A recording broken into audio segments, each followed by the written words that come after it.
Salut le Quai Franco, on est à Cergy, à l'Arena Ice, où je suis avec deux membres de la FFHG, le directeur général Eric Roper. Bonjour Eric. Bonjour, bienvenue à l'Arena Ice et merci de nous recevoir. Merci beaucoup. Et puis Fabrice Bauer, qui est le président de la Commission nationale de suivi et de contrôle de gestion, la CNSCG. Bonjour Fabrice. Bonjour, merci de nous inviter. C'est un vrai plaisir d'être ici, dans cette superbe enceinte. Alors Fabrice, le but c'est surtout d'être didactique avec cette émission et d'expliquer comment fonctionne la CNSCG et puis son rôle. Alors de base, la CNSCG, son but et son rôle, si vous pouviez nous expliquer en quelques mots voilà, sa mission. Déjà la composition peut-être, pour savoir un petit peu, la CNSCG, c'est une commission qui est composée d'une dizaine de membres. Qui viennent d'univers un petit peu différents, assez variés. Il y en a qui sont contrôleurs de gestion, il y en a qui sont DAF, il y en a certains également qui sont experts comptables et commissaires aux comptes, il y en a deux. Et moi j'ai cette chance, parce que je considère que c'est une chance, d'en être le président depuis environ 2 ans. Voilà. Donc c'est une commission qui a été créée à l'initiative à la naissance de la fédération, qui a pour objectif essentiel, c'est de contrôler les clubs de Magnus, de première division et de deuxième division, et d'assurer, et si possible de garantir, une certaine équité sportive entre les clubs dans le cadre de la compétition qu'ils doivent disputer toute une année. Voilà. Après, au niveau des travaux, au niveau réglementaire, on a un règlement et un cahier des charges sur lesquels on s'appuie, puisque ce sont des textes sur lesquels on s'appuie pour pouvoir, je dirais, contrôler les clubs. Les clubs, en fonction du type de division dans laquelle ils sont, ont un certain nombre d'obligations à remplir avec nous, qui est dépendant essentiellement aussi de la division dans laquelle ils concourent. Et nous, en fonction des éléments qu'on reçoit, on a notre vocation, c'est effectivement de valider ou ne pas valider, ou valider sous condition les clubs pour la saison future. Les travaux se font essentiellement au mois de juin, c'est-à-dire fin de la saison passée, et on rend nos arbitrages et nos décisions à peu près au mois de juillet à ce moment-là. Voilà à peu près comment on fonctionne. La commission se réunit de deux façons. Soit on a ce qu'on appelle des réunions plénières, c'est-à-dire où physiquement les membres sont là. Soit on fait ce qu'on appelle des conf calls, c'est-à-dire qu'on fait des réunions téléphoniques où là on a des décisions à prendre sur un suivi d'un club, sur des problématiques un peu particulières qui arrivent surtout en cours d'année. Voilà ce que je peux dire pour l'instant. Alors Eric, c'est vrai que c'était rapidement une priorité de la FFHG, bien sûr, de s'assurer de la pérennité financière. On ne peut pas complètement s'en assurer. Vous ne pouvez pas être derrière chaque président, chaque gestionnaire de club. Mais c'était très important de fournir le plus d'outils possible pour aider, parce que c'est avant tout ça, aider, supporter les clubs face au challenge difficile qui est celui d'avoir un club pro ou qui va vers le professionnalisme et qui donc a des enjeux financiers importants. Oui, il faut voir d'où on vient. En fait, la commission a été créée en 2000. Pour ceux qui sont dans le hockey depuis longtemps, dans les fin des années 80 et toutes les années 90, le hockey a connu une série de dépôts de bilan assez catastrophiques. À peu près toutes les équipes sont passées par une liquidation ou un dépôt de bilan en tout cas. Et effectivement, le hockey ne pouvait pas se développer comme ça. Donc il a fallu se poser la question de comment pérenniser les clubs, en tout cas les encadrer. On ne peut pas faire de miracle, on ne peut pas changer les situations du jour au lendemain. La fédération n'a pas le pouvoir non plus de gérer les clubs à la place des clubs, ce n'est pas l'objectif. Mais en tout cas, il s'agit de petit à petit encadrer l'organisation des championnats et des clubs et de faire en sorte de les amener petit à petit dans un système mieux contrôlé. Au début, les clubs ne voulaient même pas donner les éléments, parce que voilà, il fallait le temps que ça rentre dans les mœurs aussi. Et on s'aperçoit que bien qu'il y ait toujours des difficultés, et parfois des catastrophes, on en a encore une cette année, globalement quand même, il y a une meilleure pérennité des clubs, et on voit que en Magnus, en tout cas maintenant, il y a eu un passage en société sportive avec des actionnaires extérieurs, qui permet quand même d'avoir une certaine pérennité, un engagement en tout cas des dirigeants dans le suivi des clubs, ce qui n'était peut-être pas le cas avant, en tout cas ce qui est moins le cas dans une structure associative. Donc c'est un chemin qui est très long. Voilà, je disais création de la commission en 2000, il y a une grosse accélération avec la création de la fédération, forcément en 2006. Donc ce sont des travaux longs, complexes, d'encadrement, mais qui ne règle pas tous les problèmes. Et on le voit même dans les sports majeurs, hein, dans le football, pour prendre l'extrême. En France, c'est pas parce qu'il y a une commission de contrôle qui est très puissante et même un encadrement des partenaires, des médias, etc., qu'il n'y a pas encore des catastrophes. Donc on est encore loin de cette organisation du football, on n'a pas les mêmes moyens surtout. Mais voilà, les choses avancent au fur et à mesure, la commission travaille beaucoup, fait évoluer ses règlements, est très en contact avec les clubs aussi pour comprendre leur situation. Fabrice en parlerait mieux que moi, mais il y a vraiment des échanges. C'est pas un gendarme, seulement un gendarme. C'est aussi beaucoup de compréhension de la situation des clubs pour les accompagner au mieux, etc. Et on voit que le chemin est difficile, mais quand même, sur la durée, ça fonctionne. Fabrice, le cas d'Épinal a beaucoup fait parler. Évidemment, c'est un grand club français, voilà, populaire, avec beaucoup de public. Et peu de gens comprennent vraiment pourquoi le club voilà, est tombé, enfin en tout cas pourquoi évidemment, mais pourquoi le club n'a pas été sanctionné avant ou quoi. Est-ce que vous pouvez nous expliquer en gros, sur ce cas précis par exemple, sans rentrer dans les détails, ce qui vous a alerté et ce qui a conduit en fait à la décision voilà, quoi, de ne pas valider tout simplement le club d'Épinal? Alors le club d'Épinal, quand il y a eu un changement de président, le président en tant que tel est venu nous voir et nous a présenté son projet. Nous, on est avant tout, on prend avant tout des choix et des décisions qui sont factuelles sur des faits. Et là, on avait quand même un chef d'entreprise qui avait une quinzaine, voire une vingtaine de sociétés différentes, qui voulait vraiment faire de Épinal une ville, je dirais, par rapport à la région, la capitale du hockey, qui voulait vraiment que la ville tourne autour du hockey. Il y avait aussi un gros projet autour de la patinoire, il y avait un projet au niveau des commerces également. Donc il y a eu un certain nombre, il y a eu un engouement, il y a eu un gros investissement, parce que ce sont des gens qui sont investis énormément dans ce club. Et nous, à la commission, bon, on a pris le projet tel qu'il était. Après, on partait un peu d'une feuille blanche, hein, quand même, il faut dire les choses. Et le club était en pleine reconstruction. Et donc on y a cru en étant toujours avec un droit de réserve, bien entendu, avec une certaine prudence aussi, parce que c'est bien de croire en quelque chose, mais on n'a pas la naïveté de penser que ça va réussir à 100%. On ne l'avait pas, donc on a suivi le club. On a eu une première année avec ce changement de gouvernance qui a été un peu délicate, parce qu'il faut rappeler quand même que le club d'Épinal a fait l'objet de contrôle. Pas de nous, hein, de contrôle d'un organisme extérieur. Et ce contrôle se sont avérés catastrophiques. C'est ce qui a provoqué un petit peu les difficultés qu'ont eu le club d'Épinal. Et bon, un certain nombre de précautions avaient été prises par la commission, notamment une certaine forme de garantie pour assurer la pérennité du club, malgré le redressement dont faisait preuve le club.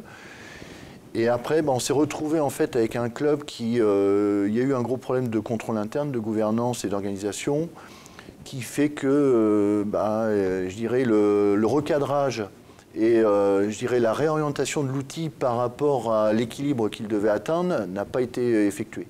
À un moment donné, un club, c'est une entreprise. Ça maintenant, je pense que de plus en plus, les clubs le comprennent. On n'est plus, Eric en parlait tout à l'heure, dans le milieu associatif, on faisait des choses comme on pouvait, avec qui on pouvait, au mieux de ses moyens et de son temps. Là maintenant, on est c'est des structures professionnelles. Alors, je ne parle pas du professionnalisme au niveau du sport, je parle des structures, c'est une entreprise. Donc on doit avoir un chef d'entreprise, on doit avoir un directeur financier ou une structure financière, on doit avoir un management, on doit avoir un vrai contrôle interne, une vraie organisation qui soit efficace et efficiente. Et Épinal fait partie de ces clubs qui, on était encore entre les deux, voilà. Ce qui fait que ce club, à un moment donné, était sur une pente qui était descendante. Ils n'ont pas su réagir ou ils n'ont pas pu réagir. C'est plutôt ils n'ont pas pu réagir à temps. Et le club, il s'est retrouvé dans la situation que tout le monde connaît maintenant, avec une situation de catastrophe, enfin, ils n'ont pas pu revenir en arrière, quoi. Voilà. Donc Épinal, c'est significatif, mais je dirais, Eric le disait, avant, c'est vrai qu'il y avait beaucoup de clubs qui ont déposé bilan, qui ont arrêté leur activité, on a eu des catastrophes économiques, et ce n'était pas qu'une par an. Là, on va dire depuis 3 ans, moi je suis à la présidence depuis un peu plus de 2 ans, on a, je dirais, une catastrophe une fois par an. Je dirais, en gros, on a chaque année, on a un feuilleton On a eu le feuilleton Épinal, on a eu le feuilleton Dijon aussi, parce qu'on peut parler de Dijon. Voilà, donc chaque année, on a un feuilleton. Mais le feuilleton ne doit pas... c'est pas l'arbre qui cache la forêt nécessairement, mais c'est vrai que les clubs, les budgets augmentent de plus en plus, que ce soit en Magnus, en D1 ou en D2. On a de plus en plus à la tête des clubs des vrais interlocuteurs, je parle de la commission, on a des interlocuteurs qui sont vraiment de plus en plus des chefs d'entreprise. Donc il ne faut quand même pas oublier que ce sont des gens qui mettent beaucoup d'argent dans leur club. Parce que être chef d'entreprise d'un club, c'est pas une chef d'entreprise d'une entreprise lambda. C'est aussi, il y a aussi pas mal d'affectifs derrière. Il y a beaucoup de passion, parce que le hockey, ça reste un sport de passion. Donc c'est toujours délicat de lier. Il faut faire le lien entre les obligations réglementaires et économiques et trouver un équilibre. Et surtout, et pouvoir assouvir quelque part cette passion. Et ça, c'est le côté le plus délicat. Après, on a de plus en plus quand même des vrais chefs d'entreprise qui s'entourent de professionnels. C'est pour ça que la structuration, actuellement, on a une structuration de plus en plus importante au niveau de la Magnus. Hein. On peut parler des contrats de travail, mais on peut parler, il y a là, par exemple, il y a une obligation au 31 octobre pour toutes les associations support, puisqu'en Magnus, il y a une association support qui détient les droits et on a une SASP, une société à côté, avec une convention entre les deux. Mais maintenant, au 31 octobre, toutes les associations de support, quel que soit le seuil, les seuils légaux, on va dire, devront avoir un commissaire aux comptes. Donc on s'appuie sur les experts comptables, on s'appuie sur les commissaires aux comptes pour avoir une information, je dirais, fiable. Parce que l'information qui vient que du club, il faut qu'elle soit recoupée aussi par l'extérieur. Voilà. Donc de plus en plus, on fait appel à ces gens-là. On travaille aussi un peu avec les organismes extérieurs. Par exemple, on demande un certain nombre de documents au greffe du tribunal de commerce, ce qu'on ne pouvait pas le faire avant puisque l'association n'est pas liée au greffe. Voilà, donc ce travail-là, c'est un gros travail. Alors, c'est pas parfait. C'est vrai qu'il y a encore des clubs qui essayent d'être plus malins que malins, mais ça le risque zéro, il n'existe pas. Mais la tendance est quand même vers une certaine sécurité financière et une certaine sécurité de la gouvernance. Parce que je pense qu'au-delà de la financier, c'est la colonne vertébrale qui est importante et c'est elle qu'il faut consolider et c'est elle qu'il faut absolument verrouiller. Et on a des clubs qui s'équipent, des clubs qui s'engagent sur une démarche à long terme, alors qu'avant, on avait l'impression que les clubs, ils voyaient ces one-shots. On regardait juste la saison à venir, on faisait peut-être une armada mais qui durait 1 an, 2 ans, et après le club se retrouvait dans une déliquescence incroyable. Là maintenant, les clubs vont sur le long terme, et c'est pour ça aussi au niveau de la fédération, il y a un gros travail qui est fait au niveau de la formation, au niveau de la politique des jeunes, etc. Voilà, donc nous on essaye d'amener un petit peu notre contribution à ça. C'est pas parfait, c'est sûr. Il est certain qu'il y a certainement des gens qui passent entre les mailles du filet, donc c'est pour ça qu'on resserre de plus en plus les contrôles. Eric en parlait tout à l'heure, là on va avoir cette année encore un gros travail, et ça je peux le dire, de refonte de nos réglementations, parce que la réglementation doit évoluer, puisque l'environnement évolue régulièrement, et puis quand on voit les budgets qui sont complètement en augmentation, parce qu'on a quand même l'impact, les contrats de travail, enfin la masse salariale qui augmente. On a aussi les subventions qui ont tendance à être un peu tendues du fait des collectivités, du fait d'autres problématiques liées aux collectivités locales. Donc c'est un environnement, je dirais, de plus en plus à risque. Et le risque il grandit, donc notre réglementation, elle doit aussi évoluer dans ce sens-là. Voilà. Je peux peut-être apporter deux éléments complémentaires. Fabrice le disait, moi, ça fait 20 ans que je suis à la fédération des sports de glace, maintenant dans notre fédération. J'étais aussi dans un club. La passion emporte tout. C'est le vrai problème. Le vrai problème qu'on a dans le monde du sport par rapport au monde de l'entreprise, c'est que la même personne qui peut être dans une entreprise, chef d'entreprise, quand il se retrouve dans le sport, la passion l'emporte. Et on le voit dans d'autres sports. C'est vrai au rugby, par exemple. C'est vrai parfois au football, mais la passion emporte les choses. Alors parfois c'est positif parce que la passion permet d'emmener les gens, de déplacer les montagnes, d'obtenir des constructions de patinoires comme celle-ci. Peut-être qu'il y aurait eu moins de passion de la part de notre président Luc Tardif, peut-être qu'on n'aurait pas un équipement comme celui-là, mais quand cette passion elle est orientée vers le résultat sportif et seulement le résultat sportif, on prend des risques. Et ces risques, on les fait souvent en dépensant plus que ce qu'on a ou ce qu'on aura. Et donc ça amène des catastrophes. Je sais que la plupart des gens qui ne sont pas au contact de la gestion, et c'est vrai que les supporters, ne comprennent pas très bien comment ça se passe. La réalité, c'est que le rôle de la commission et de la fédération, c'est quand même de laisser une chance aux gens notamment qui reprennent un club. Et c'était le cas à Épinal. Le contrôle, alors il est public, donc le contrôle, on peut le dire, le contrôle URSSAF qui avait eu lieu, il a été sur l'association. Il était très important, il était de 700 000 € sur un budget d'1,1 million, je crois, si je ne dis pas de bêtises. Donc on allait à la catastrophe, la commission n'avait pas validé le club. Et là, il y a à l'époque un sponsor qui se présente pour devenir le futur dirigeant du club en disant « je vais créer une société, je vais mettre de l'argent » et qui présente un plan.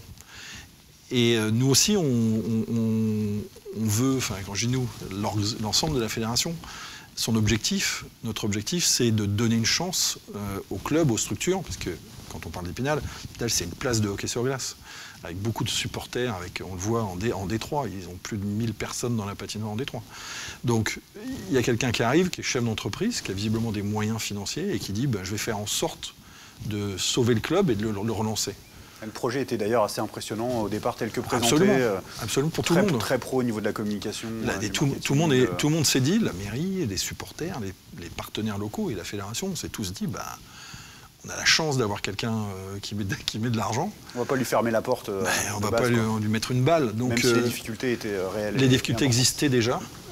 Voilà. Et puis, au bout de 2 ans de gestion, pour être très clair, il fallait qu'ils remettent de l'argent pour assurer une transition pour pouvoir continuer à sauver le club. Il n'a pas souhaité le faire. Les choses sont arrêtées. Mais pourquoi je donne cet exemple? Parce que on est souvent, quand on est supporter, pris entre deux options, qui est pourquoi la fédération laisse certains clubs jouer avec, alors qu'on sait qu'ils ont des difficultés, et puis par contre, quand ça tombe sur leur propre club, de sauter en l'air en disant voilà, ils punissent mon club, c'est scandaleux. Et on le comprend, parce que là aussi, c'est passionnel. Et Dieu sait que la relation entre un supporter et son club, elle est excessivement passionnelle. Et on est tous des passionnés de hockey.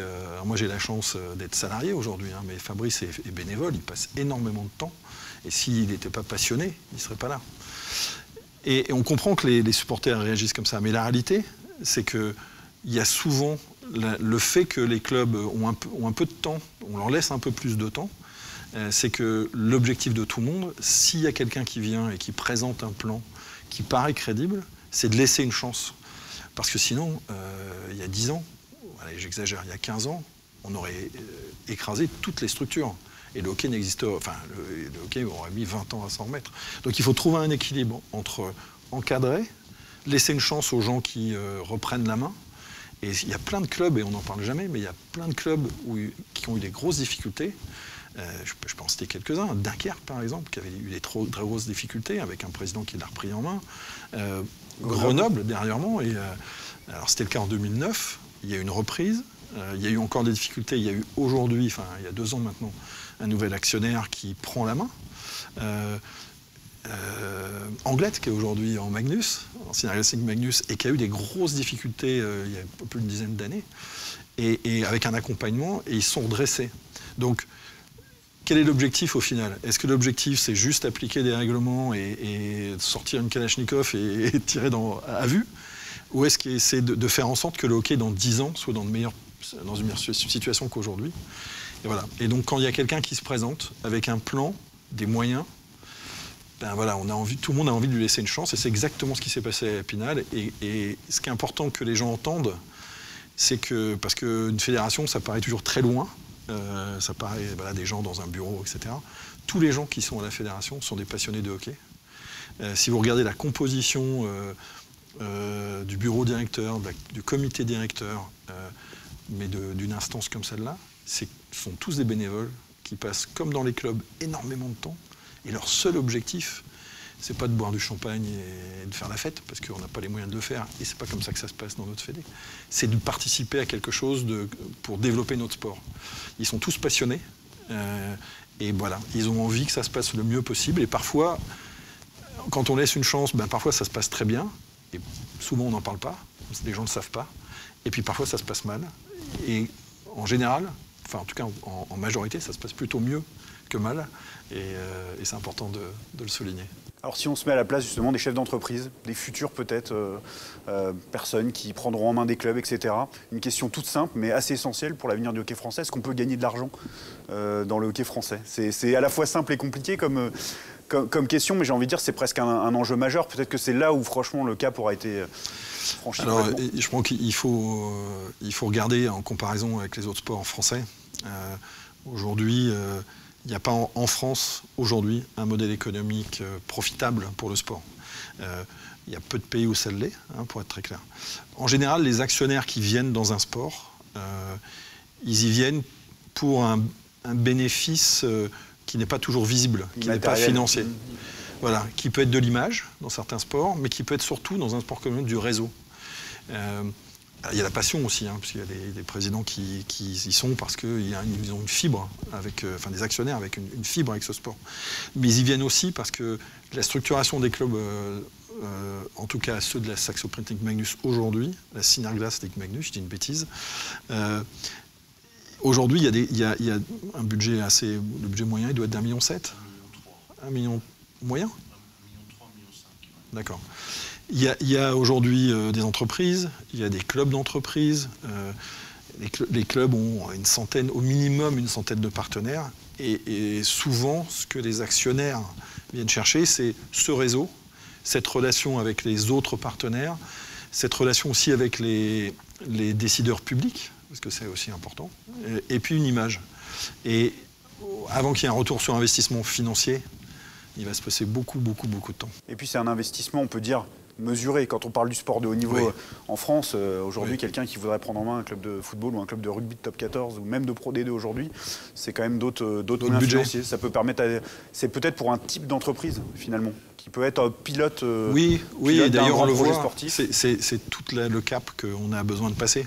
C'est-à-dire qu'on a un sport. Alors, nous, les gens qui sont dans la fédération depuis très longtemps, on considère que c'est la faute de la fédération, en tout cas de l'ancienne. C'est facile à dire maintenant, mais je pense que c'est la réalité. C'est-à-dire que le hockey s'est développé régionalement de façon excessivement forte, avec des places fortes, avec une vraie économie. Il y a des endroits quand même où le hockey a une économie, par rapport à ce qu'il est au niveau national, très forte. C'est le cas, pour prendre les deux plus gros budgets, Rouen et Grenoble. Rouen, aujourd'hui, le sport numéro 1 à Rouen, c'est quand même le hockey sur glace. Mais notre sport n'a pas passé un cap national, pour plein de raisons historiques, mais beaucoup à cause des vicissitudes de la Fédération des sports de glace. Donc on a ce cap à passer pour que, effectivement, au niveau national, on ait des partenaires nationaux, on ait plus de visibilité nationale, et qui doivent permettre aussi de nourrir économiquement les clubs. Et tant qu'on n'aura pas passé ce cap important, ça sera difficile. Un club, les deux clubs dont on parlait vont avoir des difficultés à augmenter fortement, en tout cas, leur budget, de l'accélérer très fort, s'il n'y a pas des partenaires importants nationaux qui viennent auprès d'eux. Et pour qu'ils le soient, mais il faut que l'ensemble des clubs soient suffisamment structurés, jouent dans des patinoires suffisamment belles pour que les images de télé soient belles, pour qu'on puisse les diffuser, etc., etc. Donc il y a encore des caps à passer pour qu'effectivement on puisse arriver à ce niveau-là. Alors c'est vrai qu'on pourrait dire qu'il y a 3 piliers financiers pour les clubs aujourd'hui, le financement public, le sponsoring et puis la billetterie et le marketing, on pourrait dire les produits dérivés. Oui. C'est ça qui fait la fragilité finalement aussi potentielle des clubs, c'est qu'on n'a parfois l'impression, on a passé du coup ce Tour de France à discuter avec les acteurs du hockey, et les dirigeants notamment, qu'il y a tout le temps une prise de risque en fait, et qu'on se projette sur une demi-finale ou un quart de finale, parce qu'il y aura tant d'entrées, tant de places, c'est compliqué Fabrice d'avoir des certitudes financières en fait avant de commencer une saison. Je pense que d'abord un club, il y a le côté sport, mais c'est avant tout une entreprise. Je veux dire, une entreprise, il y a toujours des risques dans une entreprise. On fait des plans à court, moyen et long terme. On dépend d'un marché. On dépend d'un environnement qui est, on peut dire, un environnement de clientèle. Un club, c'est pareil. Il y a des variables d'ajustement. On a le gros poste des clubs, effectivement c'est Amasteria, ce sont les joueurs, c'est là où effectivement le budget est le plus important est consacré avant tout aux joueurs. Et après, je dirais, comme dit Eric, le hockey se développe. On voit, ça demande effectivement le développement, la visibilité, la vitrine fait que, comme les nombres de matchs de Magnus ont augmenté là, nécessairement il y a plus de visibilité, donc ça devrait théoriquement attirer plus de partenaires.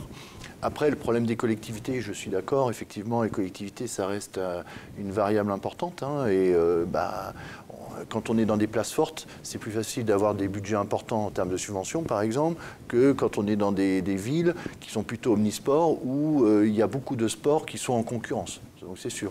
Après, ça reste quand même un sport où on voit tous les ans les budgets ils augmentent. Donc s'ils augmentent, c'est quelque part aussi qu'il y a une richesse qui est en train de se créer. C'est pas uniquement le coût. Le budget en lui-même, on a à peu près sur la Magnus, on est sur un résultat, je dirais, moyen, on est à peu près proche de l'équilibre. On est à peu près entre 0 et moins 10 KE, à peu près sur la moyenne de tous les clubs de Magnus. Donc on arrive à la limite, c'est très tendu, mais on est quand même sur des budgets qui augmentent de 100, 200 KE d'une année sur l'autre. Donc c'est bien aussi qu'il y a de plus en plus d'argent qui rentre dans le club. Alors évidemment, si j'étais président de club, je voudrais que ça ne soit pas 100, 200 KE, je voudrais que ça soit 500, 600, 700 KE. Bon, c'est pas possible, mais c'est une mutation, une maturation qui se fait dans le temps, et c'est vrai que c'est pas en 2 ans que ça peut se résoudre. Eric, c'est vrai qu'il y a beaucoup d'écart potentiellement, financièrement, entre une équipe par exemple qui passe pas le premier tour des playoffs à un match près, peut-être des fois à un but près, et puis cette même équipe qui irait en finale. On parle des fois quand même de 6 chiffres pour le différentiel financier potentiel, pour les clubs qui font des grosses affluences. Ouais. Est-ce que finalement il y a aussi la digestion par ces clubs-là, parfois d'années négatives, mais même positives à la limite, pour ne pas croire que c'est acquis et puis finalement voilà, avoir une gestion plus C'est toute la difficulté d'être, je pense, à la tête d'un club. C'est-à-dire qu'il faut construire l'équipe la meilleure possible, et c'est forcément lié d'une certaine façon, c'est lié à l'argent, il faut être clair. Il faut construire l'équipe la meilleure possible pour pouvoir accéder aux playoffs, éventuellement aller chercher un titre, et en même temps, en théorie, faire un budget sans compter les playoffs pour être sûr de l'équilibrer.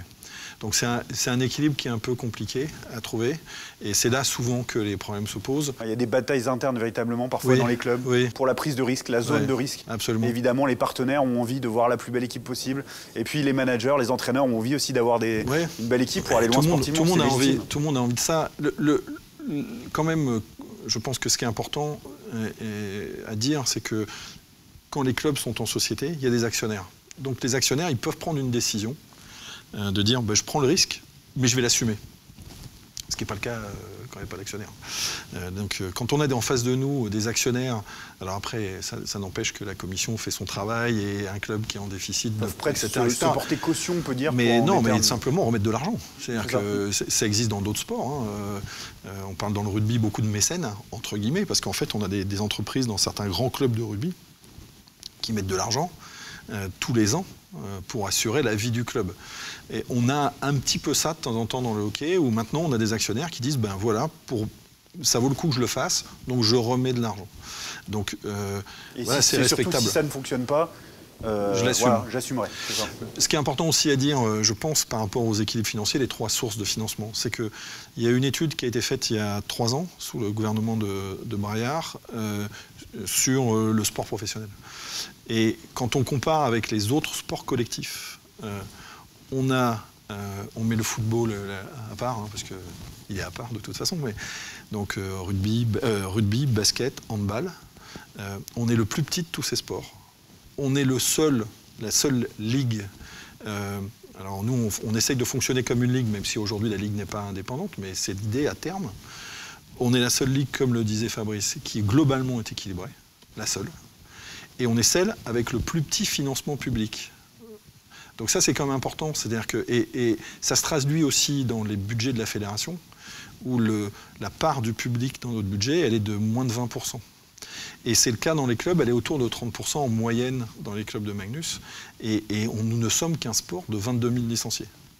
Donc ça veut dire que malgré les difficultés, malgré ce qu'on connaît comme exemple de résultats catastrophiques pour certains clubs, et on considère tous quand un club tombe que c'est une catastrophe, et bien globalement, le hockey français est plutôt perçu par le monde extérieur comme un sport plutôt sain économiquement, en comparaison avec les autres sports collectifs français. Et ça, c'est important parce que quand on est dedans et qu'on est passionné et qu'on est au jour le jour dans le truc, on ne le sait pas, on a du mal à percevoir ce que pensent les autres, et on est plutôt perçu, globalement, comme des bons gestionnaires enfin, je ne parle pas de la fédération, l'ensemble des acteurs du hockey. Donc c'est quand même plutôt positif. C'est une très belle conclusion. Je voulais vous remercier, Fabrice, Eric, d'avoir passé ce temps. On aurait pu discuter des heures. Ce sont des sujets passionnants. Après, je voudrais quand même, juste pour terminer, comme on parle de la commission CNSCG, je voudrais quand même faire un petit bonjour à tous les membres de la commission. Parce qu'ils sont un peu dans l'ombre aussi. Enfin, aujourd'hui, j'ai pas mal de lumière autour de moi, mais c'est... Vous parlez en leur nom. Je parle en leur nom parce qu'ils sont là et ça représente beaucoup d'heures de travail. Et ils font ça bénévolement, Eric l'a rappelé tout à l'heure. Et je voudrais quand même parler d'eux parce que c'est quand même grâce à eux que la commission existe. Et les relations ne sont pas toujours faciles avec les clubs, il faut dire les choses. Et on est une dizaine et on a toujours autant de plaisir à se voir. Et la passion, on a aussi la passion d'être ensemble. Parce que la passion dans le hockey, c'est aussi, quand on est en commission bénévole, on va dire, c'est aussi d'avoir plaisir à être ensemble. Et je voudrais quand même les remercier, voilà. Merci à tous les deux. Du coup, le hockey franco est vraiment très content, au travers de son Tour de France, de donner la parole à tout le monde. Et donc à la CNSCG et puis à tous ses membres, à travers vous, Fabrice. Et puis à la fédération, évidemment, on verra Luc Tardif un peu plus tard dans la semaine, dans une autre émission. Merci Eric. Et on va tout de suite retrouver Frère Marc pour sa chronique sur l'histoire du hockey français. Et puis voilà, tout simplement après sa chronique, on verra Jonathan Paredes du club des Jokers de Cergy, qui est aussi, qui habite ces lieux quelque part et qui a un beau projet aussi à nous présenter. On se retrouve tout de suite après la chronique de Frère Marc.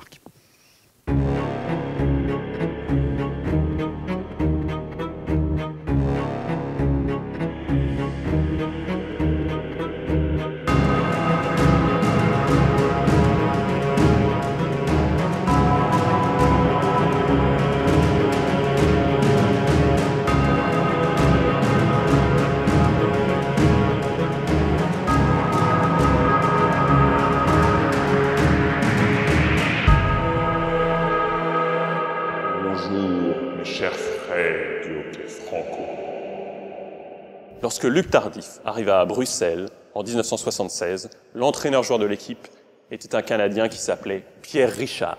Oui, un homonyme du plus célèbre et du plus talentueux humoriste français des années 70. Ce n'est pas une blague, le hockey professionnel belge de l'époque. Malheureusement, dépendant de la volonté de quelques sponsors, il ne dura pas. Dans cette équipe avec des Canadiens, mais aussi Alain et Bénis Wickel, Luc Tardif devient rapidement un des meilleurs joueurs du championnat belge avec les clubs néerlandais. Il y rencontra surtout son épouse. Il pensait alors rentrer tranquillement dans sa ville d'origine à Trois-Rivières au Canada. Mais il contacta quand même le club de Chamonix, où il remplaça un compatriote de Trois-Rivières et devint bien vite l'idole locale et le meilleur marqueur du club. Il participa au dernier titre de champion de France de Chamonix en 1979 et fut à 4 reprises le meilleur marqueur du championnat de France. Luc Tardif rejoignit ensuite Rouen. Il fut le grand joueur des premières saisons en élite des Dragons de Rouen. Parallèlement, Luc Tardif, qui avait été agent immobilier, devint directeur commercial d'une filiale de Bouygues en Normandie et entama une seconde carrière professionnelle réussie. Il resta toutefois dans le hockey, notamment, bien sûr, pour encadrer son fils, Luc Tardif Junior. C'est effectivement là cette génération 1984 qu'il entraîna de catégorie en catégorie, un peu comme le firent les entraîneurs soviétiques à l'époque. Et dans cette génération figuraient donc Luc Tardif Junior, mais aussi Damien Roux, Benoît Quessandier et, en minime, Nicolas Bèche, arrivé du Havre. 3 puis 4 joueurs qui finirent tous en équipe de France. S'il arrêta de les suivre par manque de temps, par la suite, Luc Tardif arriva ensuite à se faire connaître dans le monde du hockey français et, par rapport à sa carrière professionnelle, devient vite le candidat idéal qui milita et obtint son indépendance en tant que président de la première fédération française de hockey sur glace. À bientôt, chers amis, pour de nouvelles histoires du hockey franco. Salut le hockey franco, c'est Fred. N'oubliez pas de nous suivre sur les réseaux sociaux et de vous abonner à la chaîne. Et activez la cloche si vous voulez ne rien louper. À la prochaine!